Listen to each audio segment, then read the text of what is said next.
Assalamualaikum warahmatullahi wabarakatuh. Kita ketemu lagi dengan saya, mata pelajaran produktif, dasar listrik dan elektronika. Yang episode yang kemarin tentang besaran-besaran listrik satuan internasional, maka yang sekarang yang akan kita pelajari ini adalah tentang hukum-hukum kelistrikan.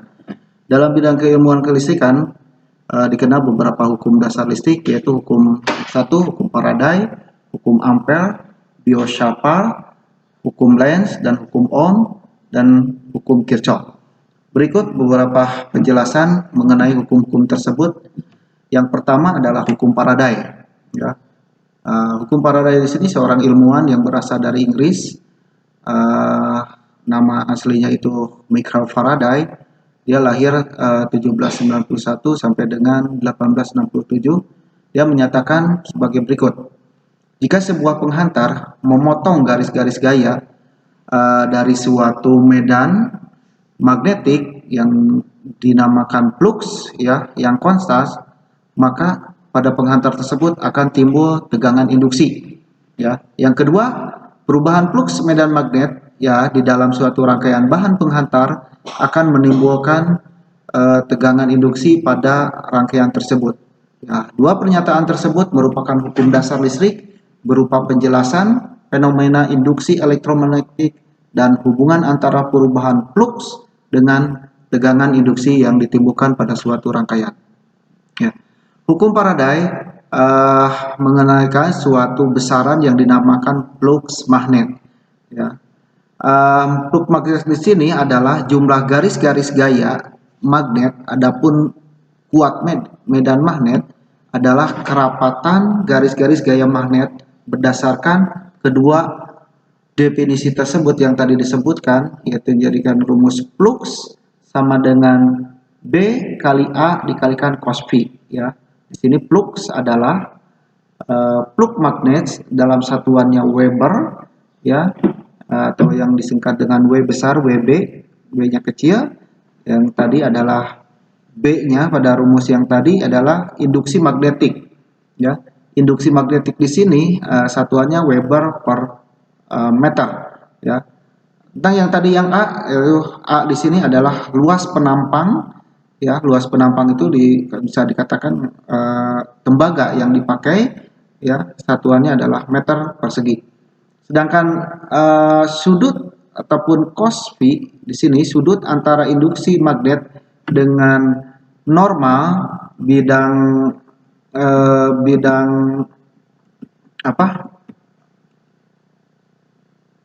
berdasarkan persamaan tersebut dapat dilihat perubahan flux magnet dapat terjadi pada kemungkinan pertama terjadi perubahan medan magnet. Kedua, terjadi karena perubahan luas penampang yang tadi yang disebutkan A yang dilalui, contohnya kawat yang bergerak dalam medan magnet ketika terjadi karena perubahan sudut, contohnya kumparan yang berputar, generator listrik. Ya. Berikut merupakan hasil percobaan dari Michael Faraday, ya, pada saat itu, yaitu magnet digerakkan keluar masuk, ya, dalam kumparan jarum pada galvanometer yang menyimpan, ya. Maka nanti akhirnya adalah dari suatu kompas, ya, yang menunjukkan utara maupun selatan. Yang kedua, penyimpanan jarum galvanometer menunjukkan bahwa di dalam kumparan mengalir arus listrik. Itu pasti ada arus listriknya. Arus listrik di sini satuannya adalah ampere, ya. Kalian sudah pada tahu arus besaran-besaran listrik, ya.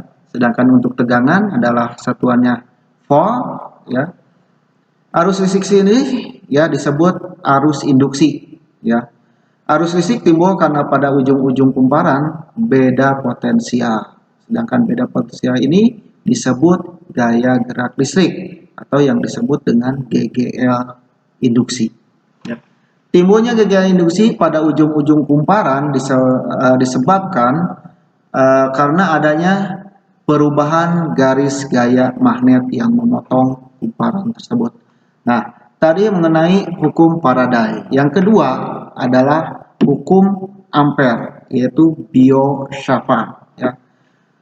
3 orang ilmuwan kebangsaan Prancis yang sudah disebutkan itu yang bernama André-Marie Ampère ya, yang kedua Jean-Baptiste Biot, yang ketiga Victor Savart ya, menyatakan bahwa gaya akan dihasilkan oleh arus listrik yang mengalir pada suatu penghantar yang berada di antara medan magnet ya, di medan magnetnya itu sendiri. Hal ini merupakan kebalikan dari hukum Faraday ya, di mana Michael Faraday menyampaikan bahwa tegangan induksi akan timbul pada kawat penghantar yang bergerak dan memotong medan magnet ya. Berarti dicontohkan dengan mesin-mesin listrik atau dengan kaidah tangan kanan ya. Itu mengenai hukum ampernya. Yang ketiga yaitu hukum Lenz ya.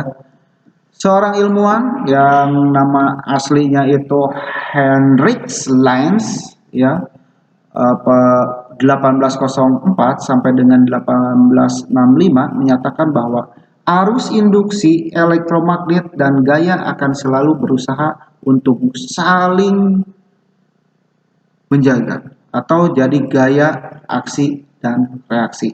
Misalnya, apabila suatu penghantar diberikan gaya untuk berputar dan memotong garis-garis gaya magnet, maka penghantar tersebut akan timbul tegangan induksi ya, yang tadi yang disebutkan hukum Faraday. Kemudian jika pada ujung-ujung penghantar tersebut saling dihubungkan, maka akan mengalir arus induksi. Nah, dan arus induksi ini akan menghasilkan gaya penghantar tersebut, yaitu namanya hukum Ampère-Biot-Savart ya. Selanjutnya diungkapkan oleh Lenz bahwa gaya yang dihasilkan tersebut berlawanan arah ya dengan arah gerakan penghantar tersebut, sehingga akan saling berlawanan ya, berlawanan arah dengan arah gerakan penghantar tersebut ya, menjadikan hukum Lenz ini yang mampu memberikan penjelasan perihal prinsip kerja mesin listrik dinamis ya, atau mesin listrik putar yang disebut dengan generator listrik dan motor listrik ya. Sedangkan yang generator listrik ini yaitu yang menghasilkan listrik ya, mengubah energi mekanik menjadi energi listrik. Sedangkan motor di sini mengubah energi listrik menjadi energi kinetik ya. Itu yang disebut dengan hukum Lenz. Yang keempat yaitu hukum Ohm ya. Pada rangkaian listrik tertutup ya, besarnya arus atau perubahan sebanding dengan tegangan ya. Tegangan di sini satuannya adalah volt yang betul ya, berbanding terbalik dengan beban tahanan R, atau dinyatakan dengan persamaan apa? I sama dengan P per R ya, itu yang apa? Yang diketahuinya adalah tegangan dan hambatan, maka akan diketahui adalah arus. Sedangkan untuk mengetahui tegangan, P sama dengan R kali I ya. Sedangkan untuk mencari R-nya sama dengan P dibagi I. I apa?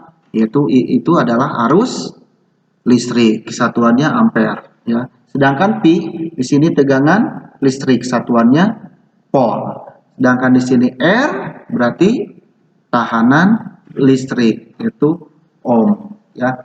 Nah, di sini hukum Ohm ya. Jadi suatu rangkaian listrik akan terdapat aliran arus listrik apabila pada rangkaian tersebut terdapat sumber tegangan listrik, kawat penghantar, dan beban yang tersambung ya. Di sambungan di sini ada sambungan seri dan sambungan paralel, ada sambungan campuran seri paralel.